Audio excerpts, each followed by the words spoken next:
Assalamu alaikum. Bismillahirrahmanirrahim. Rabbi Shali Sadri, Vayasali Amri Wala Lugdatam Milisani Faqali Rabbi Zidilma. The children, today we are here with another chapter, very quick recap of another chapter, chapter number 5, System Software of AS 9618. What you need to study here, first of all, let's see the topics that will be covered very quickly. Why there is a need for the computer, for the operating system for the computers, the key management tasks, which are memory management, file management, security management, hardware management, and process management. The need for utility program, utility software, including disk formatters, virus checkers, defragmentation software, disk content analysis, and repair software, then file compression software and backup software also. Along with that, another very important topic of chapter number 5 is program libraries. We will be revising the topic of DLLs, dynamic link libraries. Then we'll talk about the language translators like assemblers, compilers, and interpreters, and when should we go for which type of translator, including the benefits and the drawbacks of using the compilers and or interpreters. Then an awareness that high-level language program may be partially compiled and partially interpreted, such as Java, like the concept of the bytecode. Then in the end, we'll talk about IDE features, integrated development environment, where we'll be talking about the context-sensitive prompts, the syntax analysis, this dynamic syntax checking being done, then presentation, the using the pretty printing, expanding and collapsing the code blocks, debugging, for example, the debugging tools. So let's start. The very first point that we are going to talk about is operating system and why we need an operating system. And will a computer be able to operate without an operating system or not? So this is what is going to be the beginning. A very good thing, again, I'm repeating, chapter beginning has a number of key terms which you can refer to whenever you're preparing for the final exam.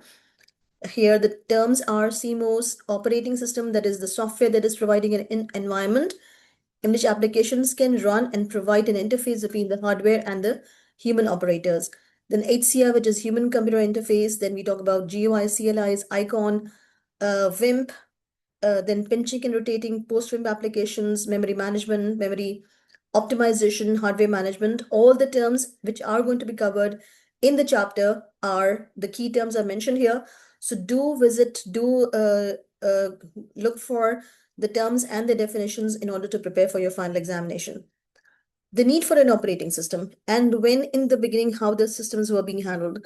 So if we talk about before the use of a computer, before the 1970s, before the introduction of the computer system that we are using, which is quite popular, at that time there was no concept of as such, like there was no concept of an operating system at all. The control software was loaded each time the computer was started. And this was done either using paper tapes or punch cards. So these paper tapes or punch cards were the only mean of a sort of, I can say, making the systems work, making the systems operational. There was no operating system the way we talk about right now. So the very first thing that we need to know for us is, in the beginning, there was no operating system. In 1970s, with the introduction of PCs, your PCs or the computers, personal computers that we use in different forms like desktops, etc. So that was the beginning of the concept of a stored program. You can see here, in 1970s, the home computer was becoming increasingly popular. Early examples, such as the examples mentioned here, Econ, BBC, B used an internal ROM chip to store part of the operating system. Again, that was part of the operating system. A cassette tape machine was also used to load the remainder of the operational software, and this was necessary to get the computer started. And this was using a welcome cassette tape, which had to be used each time the computer was turned on. So you can see there was no concept of an operating system at all, and the people were always there to perform the activity of starting the computer. Then in later years, when the hard disk drive was developed, then operating systems were stored in the hard drive, and the startup of the motherboard was handled by the basic input output system, or the BIOS. And in the beginning, the BIOS was stored on a ROM chip, but later the BIOS contents are stored on a flash memory chip, which is stored in CMOS, the one that we talk about quite often with respect to our software also. and the contents of the contents of these BIOS can be altered or deleted whenever you are needing it. The required part of the operating system is copied now. How is it being handled now? Now, operating system is in the hard drive. So the moment you turn on the PC, the part of the operating system that is in use will be copied into RAM. And the reason is only part of it because the operating system is itself like quite large. So definitely it is not possible to load the entire operating system in RAM. That is why only the part that is needed is going to be, or is going to be, you can say, opened in RAM. And the moment the system needs some other part of the operating system, so that will be again opened from the hard drive into the RAM as and when required. Now, what is an operating system doing? An operating system provides both the environment in which applications can be run and a usable interface between the humans and the computer. This is what is the main task of an operating system that is needed to create a link between the user and the computer, and it is creating a link between the hardware component and the user also. So if we want to communicate with the computer, we need an operating system. If hardware devices or even any applications want to communicate with the computer system, then they also need the services of an operating system. And now I'll be using the short form OS in the subsequent discussions. An operating system OS also disguises the complexity of computer hardware. Common examples include Microsoft Windows, Apple Mac OS, Google Android, and iOS. So these are the last two are the applications or the operating system that we see with respect to our mobile phones. And the first two that are mentioned here in this example, along with Unix and Linux also, they are the operating systems that we use for our desktops or our laptops, etc. Now, first thing before we proceed further is HCI. What is an HCI? Like if you talk about interface, why interface is needed to create a link? And human-computer interface is something that is needed to create a link between the computer and the user. And here we can see the term is CLI. The very first one is, what is CLI?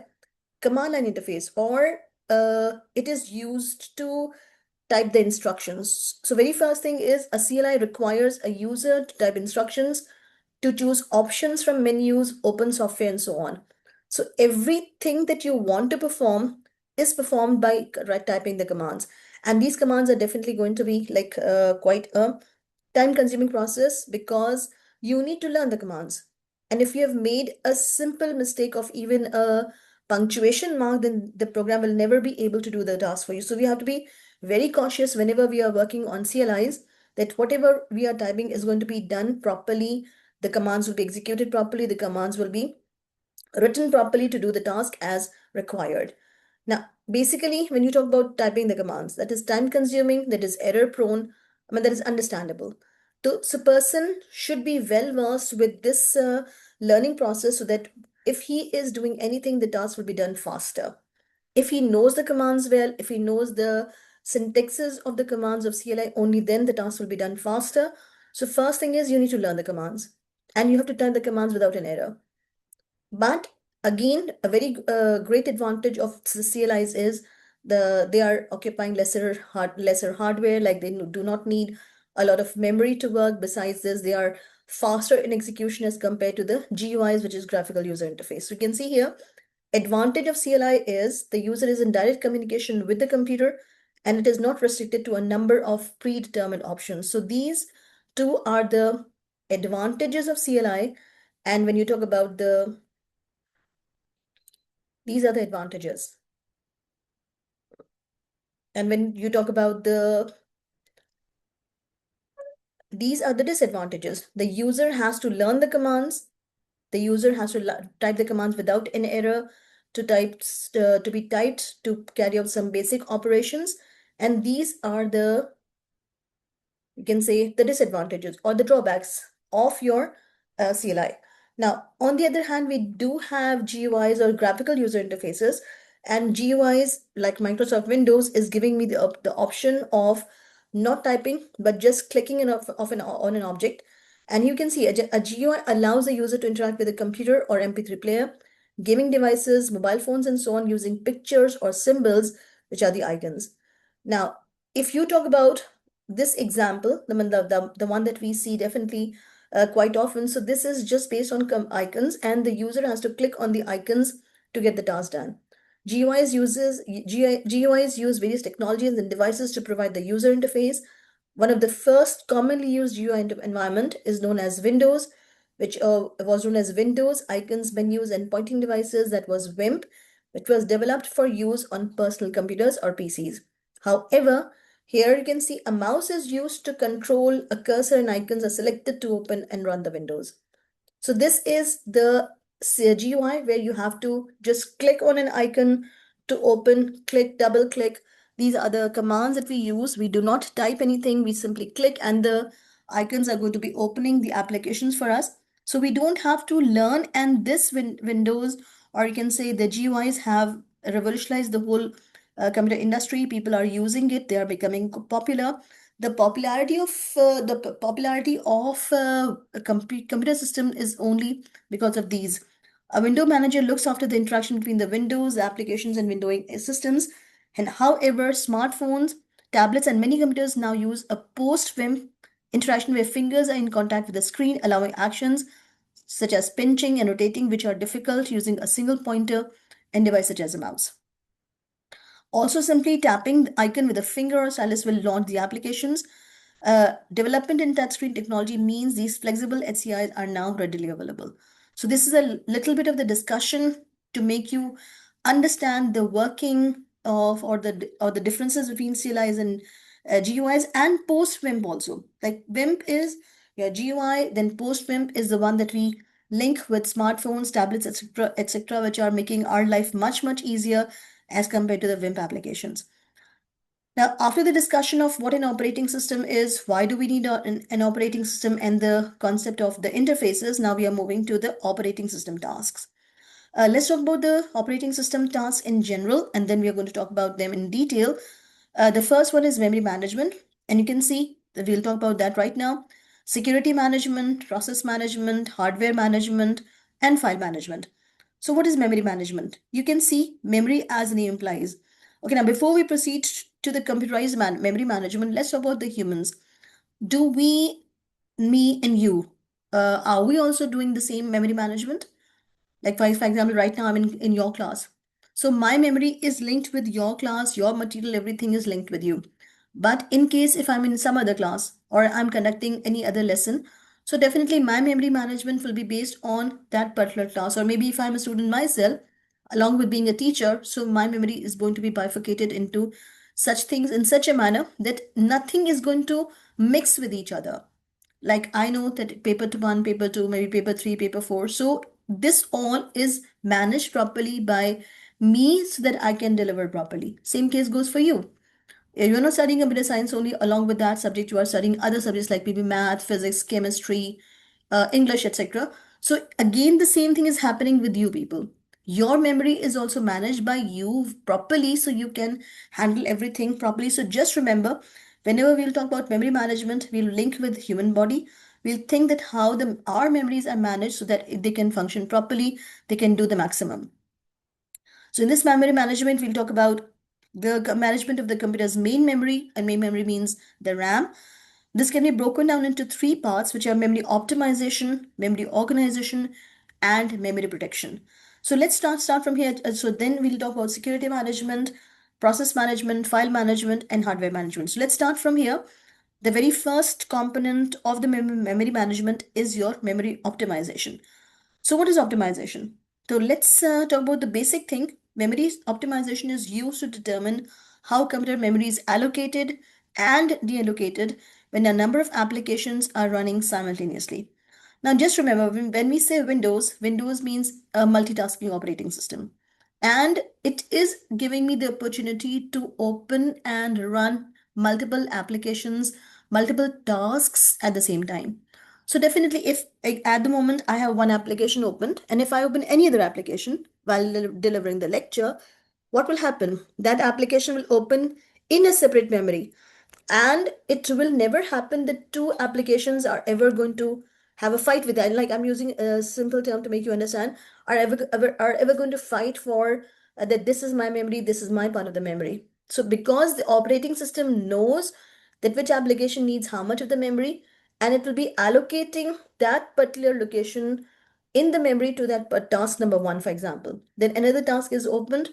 The task number 2 will also be allocated a certain part of the memory in the same manner as task 1 was allocated. In this manner, all the tasks that are open in the memory are given the required space by the memory management of the operating system. And for example, if any task has been closed down, has finished its task, so we just close the application. It means that that particular memory is becoming available for other tasks, and that is deallocation. So this whole process, that whichever task is opened, how much memory it needs to allocate that much of the memory for the task, and then when the task has been accomplished, then deallocating the memory so that it is becoming available for other tasks. This is done by the memory optimization of the memory management part. It also determines where they are stored in the memory. It must therefore keep track of all allocated memory and free memory available for use by applications. So just if we talk about the main thing, like this one I've talked about already, it should know that how many tasks are needing memory, and whichever tasks are being opened, there will be allocated memory based on the requirement. There will be the memory will be deallocated once the task is over, and which memory part is available to be assigned to the particular task. This all is done by the memory optimization part, and this is going to be done through the use of the now this is what we talked about. Optimization is used to determine how computer memory is allocated and deallocated when a number of applications are running simultaneously, like in the case of multitasking.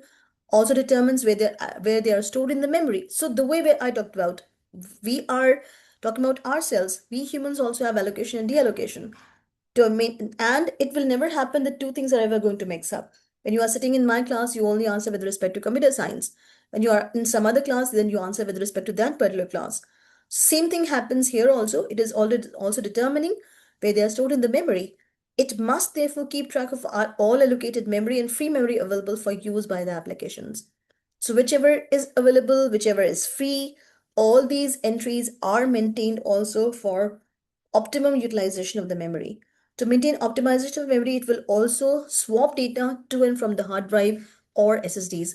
Again, a concept that you have studied, if you remember, in IGCSE, we have talked about virtual memory. So this is again a revision of the same concept, that if a number of applications are open in the RAM, and definitely RAM may not be able to hold all the tasks. So in that case, what will happen?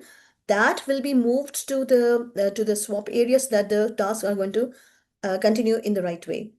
Second thing is memory organization. So what is memory? I hope that is very, very clear to everyone. Any questions? Okay, now next one is memory organization. Memory organization determines how much memory is allocated to an application and how the memory can be split in the most appropriate or efficient manner. So this can be done with the use of a single contiguous allocation. So for very first thing is, we're talking about the first organization, and that is a single continuous allocation as was done by MS-DOS and embedded systems. All the memory that is available to only one task. And that was the case when we were working on MS-DOS, Microsoft DOS. That was a single continuous allocation. There was no concept of multitasking. It was a single tasking. Then second one is partitioned. Partition allocation, as the name implies, means, now let's just highlight it first for you, and then we'll talk about it also.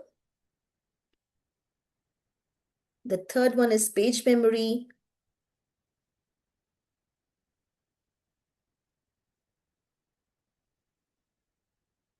And the fourth one is segmented memory. So we'll talk about each one of it so that we can understand what each one is doing. The first one is the first memory organization is single contiguous allocation, as was the case with your MS-DOS, or you can say embedded systems are also using the same single tasking, single application. Second one is partitioned, and as the name implies, it means splitting. The memory is split into contiguous partitions or blocks, and memory management then allocates a partition which can vary in size to an application. Just be clear, partitioned means allocating a particular part of the memory to a certain application, and that part or that block of memory can be of variable size. Coming to the third one, paged memory, the difference is it is similar to partition except for this here the partitions are a fixed size and this is used by your VM systems, virtual memory systems, as we have just discussed right now. So VM systems are dealing with the same, that they are talking about the partition paged memory where there are partition allocations, and it is the concept that is used in your virtual memory systems where if you recall virtual memory or VM systems as we shorten it as, it is dealing with the concept that if RAM is full, then what happens? Now let me show you something from the IGCSE book that you have studied earlier, O levels, if you have studied earlier. This is without virtual memory. So if there are a number of applications that are opened and RAM is not having enough space, then one task is not getting the time or the resource at all to be processed. But when you compare it with the VM system, what will happen? Now, if, for example, there's again the same number of tasks, but if any task is not active, then that particular task will be moved to the empty space of the hard drive, and this empty space of the hard drive will be used to store that task or that data temporarily. And that is what the concept of VM or virtual memory is. Simply using the empty space of the hard drive or SSD as RAM is your virtual memory. So after the second and the third one, page memory, here the pages are created in your hard drive, and those pages are swapped in and out of the hard drive whenever needed. So whenever the task is not needed or the data or the program is not needed, it is moved to the empty space of the hard drive to be stored there. And once it is needed, it is going to be extracted from there and will be restored back into the RAM. So in this manner, this is happening constantly. First one, single contiguous allocation. Second one is partition allocation. Third one is paged memory. And the fourth one is segmented memory. And it is a bit different because memory blocks are not contiguous. Each segment of the memory will be a logical grouping of data, such as the data in the case of an array. So when you talk about maybe the data will not be stored contiguously, they may be split into different locations and they are logically connected with each other, then that will be called your segmented memory. Now, the first one was memory optimization, then we talked about memory organization, and thirdly, we talked about memory protection.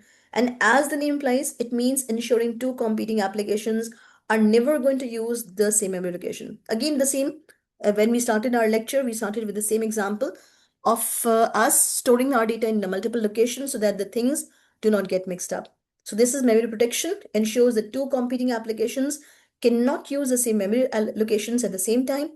If this was not done, data could be lost, applications could produce incorrect results, there could be security issues, or the computer may crash completely.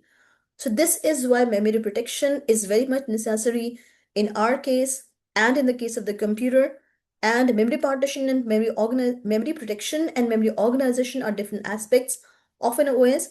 An operating system may use a typical type of memory organization. For example, it may use paging or segmentations, but it is always important that no two applications can occupy the same part of the memory. So this is a simple repetition so that you can remember the memory organization clearly, so that you can have a very clear understanding. And now, by the way, this is just a diagrammatic representation of the same. Do not get confused. They're simply showing the boundaries. Like, for example, if the first thing that is loaded in the memory is operating system, so that is the first location. And after that, different applications are being loaded in the memory. Allocation is done for application 1, allocation is done for application 2, application 3. In that manner, you can see the two applications or any two things are never mixing up with each other. They are always present in the respective boundaries. So that is the idea behind your separating, just a diagrammatic view to make you comprehend how the things are happening even inside us also, so that we are not confused at all about the things happening. Now, moving to the second component of the operating system task, that is security management. Again, this is something that we already have covered, I guess, in 2 or 3 other places in the same syllabus, along with IGCSE also. But still, very quickly recap. Security management is another part of a typical operating system. The function of security management is to ensure the integrity, confidentiality, and availability of data. This can be achieved by, now, what is an operating system doing to perform this security management? carrying out operating system updates as and when they become available, ensuring that antivirus, okay, now just again doing the same thing so that we can highlight the key terms first and then we'll discuss them very quickly. System updates, the first key term that I am highlighting now for you.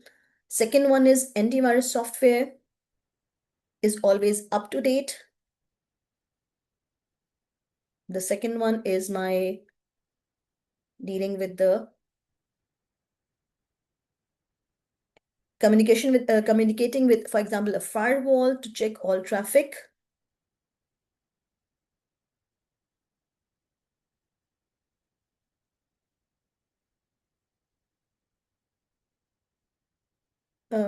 Privileges to prevent users entering private areas.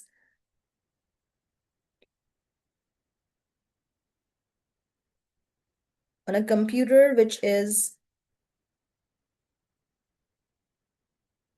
maintaining access rights. Again, this is something that is coming quite often. Even chapter number 8, databases we have talked about, maintaining the access rights. And then ability of the recovery of data, that is system restore when the data gets corrupted, lost or lost. Offering the ability of the recovery of data. And then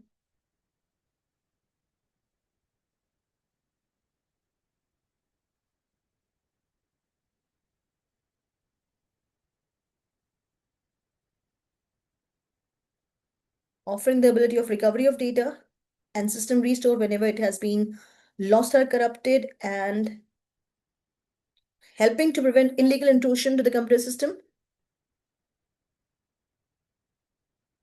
resulting in the privacy of data. So these are certain things that we need to be very careful about, that operating system updates are important thing through which if new updates are there and they are not a part of your system, then you will not be able to know to work on them. Similarly, communicating with the firewall, antivirus software is again a very important thing. Communicating with the antivirus software is important to ensure security of the system. Then maintaining access rights, and I'm doing it right now, and then inshallah in the later chapters you'll be able to recall it yourself, that access rights mean that not all users have the same access. Some like the administrators have full access, some who are just the lower level people who have some data entry operation also, who have some data entry operation only, so they are given a different access level.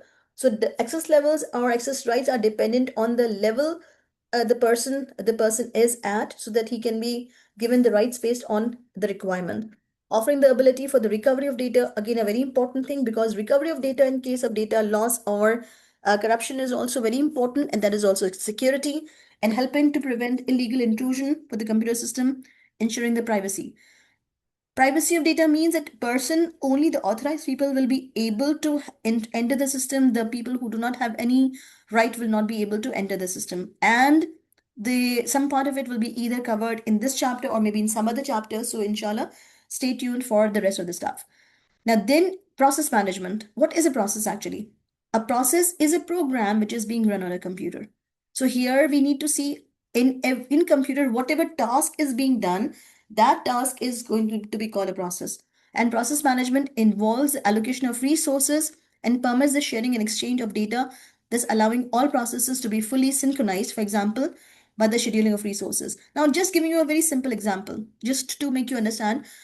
So if, for example, I am maybe I am working on an application. I have written some text and I've copied that text. Even if I change the application, I move to some other application, it is possible for me to paste in the second application. And this is all possible because the process is allowing me to copy and paste. And the moment I shut down the PC, only that clipboard material is going to be deleted. So this is basically synchronization. So the processes are going to be synchronized with each other so that can handle everything properly. Scheduling of resources, which tasks will be handled at what time. Resolution of software conflicts. Software conflicts do occur. Again, it is the job of the operating system to handle the software conflicts. And use of queues. So what are queues? Inshallah, in paper 2, when we are going to revise paper 2, the ADTs, we'll talk about the queues once again. So queues, definitely the jobs are coming and they are forming a queue. So which operation should be processed first? in the queue, which operation has a higher priority, that is also handled again by the process management. Then in the end, we have to talk about hardware management, and hardware management means every single hardware component. You talk about printers, you talk about keyboards, you talk about any hardware component, they all are under the control of the operating system. So you can see here, hardware management involves all input and output peripheral devices. The function of hardware management includes communicating with all input and output devices using device drivers, translating data from a file defined by operating system into a format that the input or output device can understand using the device drivers, ensuring each hardware resource has a priority so that it can be used and released as required. So this is hardware management. You can see every hardware has its device driver. The installation of device driver properly, working on the device driver properly is the job of the operating system. And it is going to check the priority also, that which task is going to have a higher priority or a lower priorities. That is also done by the same hardware management. And you can see here, the management of input output devices is essentially under the control of the operating system, and this is done through the queues and the buffers, as I talked about when printing out a document. Now, just very quickly recap this topic with respect to have a clear understanding. Printer has a number of print jobs. So again, if a print job is going to be there, so definitely the locating and loading the printer driver into the memory. So that will be the first thing that will be done whenever we turn on the printer. So the first thing that will be done is the printer driver the first thing that will be done when the operating system is functional is to load and locate the printer driver. Load after locating the printer driver. Sends data to a printer buffer. So once we start the printing job, the printing does not start immediately. The job or the data will be sent first to the printer buffer, and from the printer buffer, it will be sent to the appropriate to the printer in case it's turn. For example, if there are a number of jobs in the print queue, then the whichever job is to be done first, that will be in the beginning and that will be processed first. Sends various control commands to the printer throughout the printing process, receives and handles error messages and interrupts from the printer. So this is all the hardware management. And file management, very simple. You talk about the file management task means renaming, copying, deletion, creating the file. These all are file management tasks. When you give the file name, the extension is given automatically. Like for example, if you're working on Word files, the extension is the docx. That is automatically handled, and that is also file management. Maintaining the directory structure. Now, this is something that we know as folder. So whenever we talk about directories, we mean folders. So management of the folders, that is again done by the operating system. So which files are going to be stored in which folder, which files are going to be stored in which directory. Ensuring access control mechanisms are maintained, such as access rights to files, password protection, making files available for editing, locking files, and so on. So there are certain things that we apply on the files, and they all are available to the file because of the file management task. Specifying the logical file storage format such as FAT or NTFS if Windows is being used, depending on which type of disk formatter is used. Now, this is going to come just in the next topic also. The logical file format. For example, whether you are using FAT or NTFS is also handled by the operating system. Ensuring memory allocation for a file by reading it from the hard drive and loading it into the memory. Again, this is also file management. When you double click on a file to open it, it means again operating system is active. When you are saving the file from the memory to the hard drive, again file management is active. So this is how the whole process is going to be handled by your file management, by your operating system for under the heading of file management. Now, next topic is utility software. And for that, you need to be very clear about a few things that we have already covered. So let's very quickly recap. What is a utility program? Part of the operating system that are there to perform a single activity, like they are going to be a virus checker, hard disk formatter, defragmentation software, then disk content analysis, repair software, file compression, backup software. Now, be very clear. When we talk about this, we mean file compression is a bit different from the data compression that we have talked about. So let's start from formatter. What is this formatter? When we talk about formatting, I mean the creation of tracks and sectors on the hard drive. So this is done by a utility program which is called the hard disk formatter. And what happens whenever you want to store the data on a disk? First of all, there should be a disk formatter that should be activated to make the disk work. And that is done by making the number of partitions, or you can say by making the tracks and sectors on the drive, and that is the hard disk formatter. One thing that we need to see is whenever we are working on disk formatter, what happens is it will be making a table of contents. Now, just azan is going on, just a little bit of the I'm just silent for some moments because of azan going on, and then inshallah we'll continue.